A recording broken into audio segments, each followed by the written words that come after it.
رب تعالیٰ فرماتا ہے یا ایھا الذین آمنو.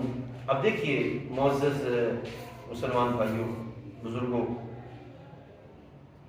جب کہا جاتا ہے کہ اسلام دین فطرت ہے، اس سے مراد یہ ہوتی ہے کہ اسلام فطرت کے ان اصولوں کو بیان فرماتا ہے کہ جہاں انسان کی عملی زندگی کے اندر خیر باقی رہے، بھلائی باقی رہے.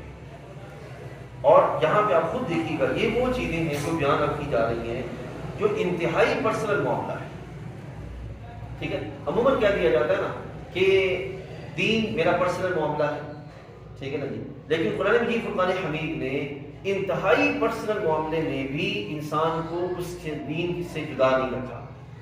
انتہائی پرسنل معاملے میں بھی اس کا دین جو ہے وہ باقی رکھا ہے. ٹھیک ہے نا، وہ پرسنل اس کی ذات کے لحاظ سے ہو، اس کی فیملی کے لحاظ سے ہو، اس کے خاندان کے لحاظ سے ہو، اس کے معاشرے کے لحاظ سے.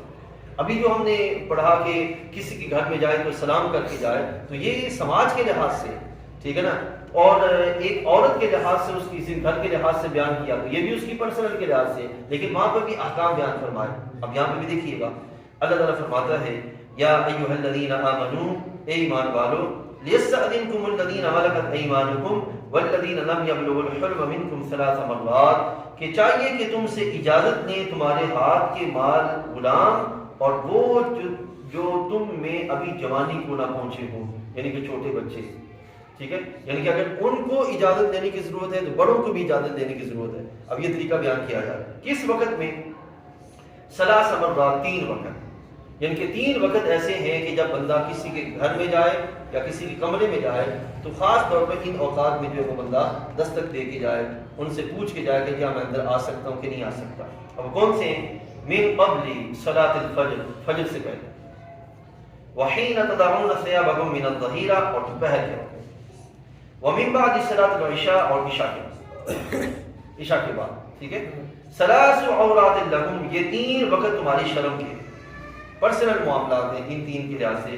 لیس علیکم ولا علیہم جناح بعدہن، ان تینوں کے بعد کچھ گناہ نہیں ہے کہ تم پر نہ ان پر.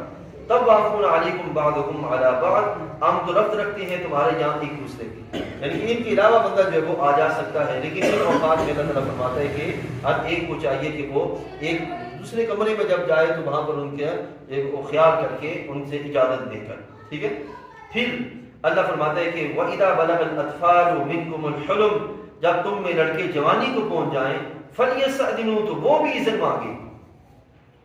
ٹھیک ہے، كَمَا اسْتَأْذَنَ الَّذِينَ مِنْ قَبْلِهِمْ، جیسے ان کے اگلوں نے اذن مانگا. ٹھیک ہے، پھر وَالْقَوَاعِدُ مِنَ النِّسَاءِ اللَّاتِي لَا يَرْجُونَ نِكَاحًا، بوڑھی خانہ نشین عورتیں جنہیں نکاح کی آرزو نہیں ہے، یعنی کہ بہت زیادہ بڑھاپا آ گیا ہے.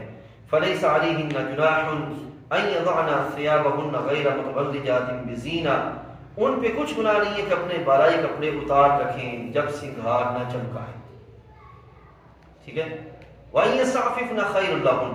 اب ایک ہے کہ ایک عورت بزرگ ہو گئی ہے، اب وہ کہتے ہیں کہ میں دوپٹہ جو ہے وہ پردہ نہ بھی کروں تو کوئی مسئلہ نہیں، لیکن اللہ فرماتا ہے وَإِن يَسْتَعْفِفْنَ خَيْرٌ لَهُنَّ، اس حال میں بھی اب بھی اگر وہ پردہ کریں تو تقویٰ یہ ہے. آپ نے دیکھا ہوگا کہ ہماری بزرگ خواتین، ہماری نانیاں دادیاں، ان کی کیفیت یہ تھی کہ بڑھاپے کی عمر کو جا کر بھی ان کے سروں سے دوپٹہ اور ان کے جو پردے کی کیفیت ہے وہ نہیں جاتی تھی. اس کی وجہ یہ ہے کہ بچپن میں ان کی طبیعتوں میں جو طبیعت میں خیر بھلائی اور تقویٰ جو قائم ہو چکا تھا اس کی وجہ سے وہ اس چیز پہ قائم رہتی تھی. ٹھیک ہے، کہ ان کی طبیعتوں سے وہ کیفیت پہ وہ نہیں جاتی. کہتے مجھے شرم آتی ہے، یہ لفظ ہوتے تھے مجھے شرم آتی ہے، یہ الفاظ تھے.